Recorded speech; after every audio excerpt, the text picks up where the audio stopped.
안녕하십니까. 유한타증권에서 주식시황 담당하고 있는 강대석 연구원입니다. 오늘은 거래대금이 반전이 불러올 코스피의 반등 탄력이라는 제목으로 자료를 준비했는데요.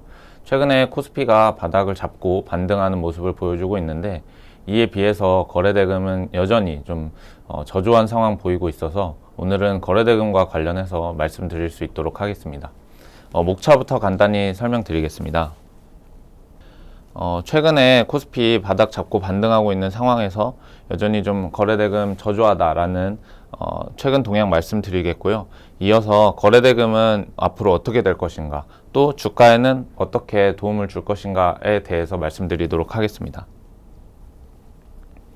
네, 먼저 왼쪽에 있는 차트를 봐주시면 코스피 지수 같은 경우에는 최근에 저점을 잡고 좀 반등하는 그런 모습들 보여주고 있습니다. 7월 4일 장중에 2300포인트도 하회했던 그런 국면에서 지금 2400포인트대 안착을 계속해서 시도하고 있는 상황이고요. 반면에 거래대금은 계속해서 꾸준히 감소하고 있는 모습을 보실 수가 있습니다.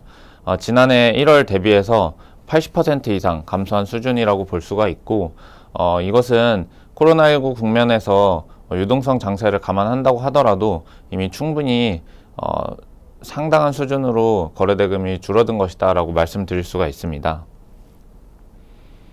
그래서 앞으로 거래대금은 어떻게 될 것인가에 대한 이야기인데요. 먼저 왼쪽에 있는 그림 봐주시면 시가총액 대비해서 월간 일평균 거래대금을 전년 동기비 변화율로 그려봤습니다. 왼쪽 차트인데요. 2000년 들어서 이 전년 동기비 변화율이 12개월 이상 연속적으로 마이너스에 있던 구간은 지금을 포함해도 4개 구간밖에 되지 않습니다.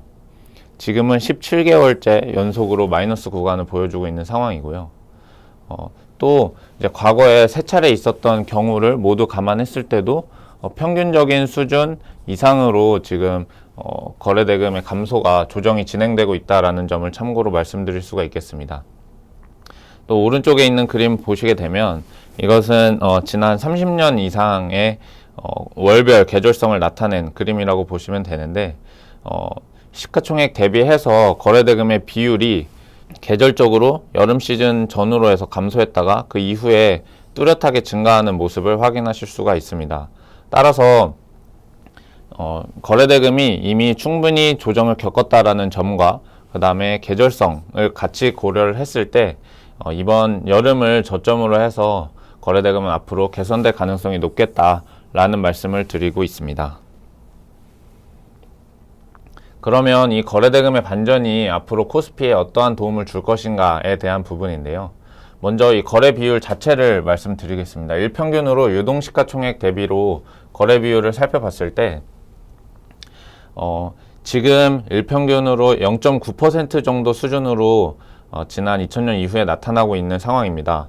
이런 상황에서 1표준 편차를 하회하는, 즉 0.6%를 하회하는 수준이 과거에 2007년, 14년, 17년, 19년 이렇게 총 4차례가 있었고요. 지금도 1표준 편차를 향해서 근접하고 있는 그런 상황이라고 보실 수가 있겠습니다.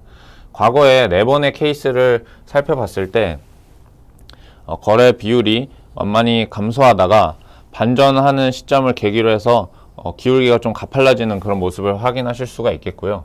그리고 이어서 주가 측면에서 오른쪽 그림을 봐주시게 되면 거래대금 반전을 기점으로 해서 전후를 나눠봤을 때 거래대금이 반전되기 이전에, 즉 주가 저점은 이미 약 40에서 60거래일 이전에, 즉 두세 달 전에 주가는 저점이 이미 나온다라는 것을 말씀드릴 수가 있겠고, 그 뒤로 완만한 반등을 이어지다가 거래대금의 반전을 통해서 더욱 가파른 상승세로 이어간다라는 걸 말씀드릴 수가 있겠습니다.